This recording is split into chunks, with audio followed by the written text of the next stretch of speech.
السلام علیکم ورحمۃ اللہ وبرکاتہ۔ محترم سامعین، آئیے آج ہم دیکھنے کی کوشش کرتے ہیں کہ وہ کون سے کام ہیں جس کے کرنے سے بچے نیک پیدا ہوتے ہیں، بچے کے اندر شیطان کوئی خلل نہیں پیدا کر سکتا ہے۔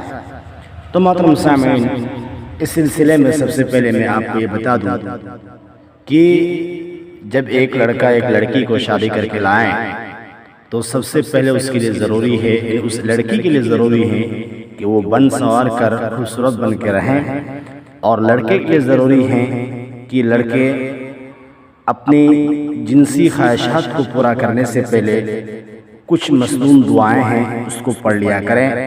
اس کے بعد دو تین امپورٹنٹ چیزیں جسے میں آخر میں بتاؤں گا۔ محترم سامعین، حدیث نبوی ہے کہ تم میں سے کوئی جب کسی عورت سے نکاح کرے تو اس کی پیشانی یعنی سر کے اگلے حصے کو پکڑ کر اللہ رب العزت کا نام لے، یعنی بسم اللہ پڑھے اور برکت کی دعا کرے، اور یوں کہے اللہم انی اسألک من خیرہا وخیر ما جبلتہا علی وأعوذ بک من شرہا وشر ما جبلتہا علی۔ یا اللہ، میں تجھ سے سوال کرتا ہوں اس کی بھلائی کا اور وہ بھلائی جو اس کے اندر پیدا کی گئی، اور تیری پناہ چاہتا ہوں اس کے شر سے اور اس چیز کی برائی سے جو اس کے ساتھ پیدا کی گئی ہے۔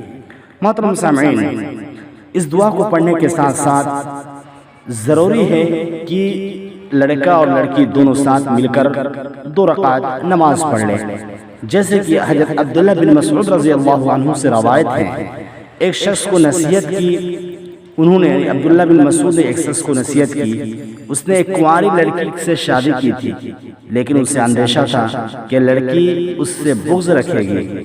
آپ نے فرمایا کہ جب تو اس کے پاس جانا تو اسے 2 رکعت نماز پڑھنے کے لیے کہنا، پھر یہ دعا پڑھنا اللہم بارک لی فی اہلی وبارک لہم فی، اللہم اجمع بیننا ما جمعت بخیر وفرق بیننا اذا فرقت بخیر۔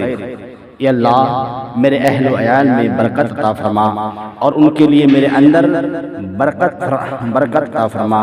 یا اللہ، جب تک ہمیں ایک جار خیر اور بھلائی کے ساتھ اکٹھا رکھ، اور جب ہمیں علیحدہ فرما تو خیر اور بھلائی کے ساتھ علیحدہ فرما۔ محترم سامعین کرام، اس کے علاوہ ایک بہت ہی امپورٹنٹ چیز ہے جسے کرنا بہت ہی ضروری ہے، اور وہ یہ ہے کہ جب ایک لڑکا ایک لڑکی سے جمع کرنا چاہے اور جمع کرنے کی خواہش ظاہر کرے، تو جب وہ اپنی بیوی کے پاس آئے تو اسے چاہیے کہ یہ دعا ضرور پڑھ لے، یعنی جمع سے پہلے اس دعا کا اہتمام کرے۔ بسم اللہ اللہم جنبنا الشیطان وجنب الشیطان ما رزقتنا۔ اللہ کے نام سے، یا اللہ ہمیں شیطان سے محفوظ فرما، اور جو اولاد ہمیں دیں شیطان کو اس سے دور رکھ۔ نبی اکرم صلی اللہ علیہ وسلم نے یہ بھی فرمایا کہ یہ پڑھ لینے کے بعد اگر اللہ تعالیٰ انہیں اولاد سے نوازے گا تو شیطان وغیرہ کبھی انہیں نقصان نہیں پہنچائیں گے۔ محترم سامعین، اب آپ غور کر سکتے ہیں کہ اگر کوئی اس دعا کا اہتمام کر لیتا ہے تو کیا شیطان اس کو نقصان پہنچا سکتا ہے؟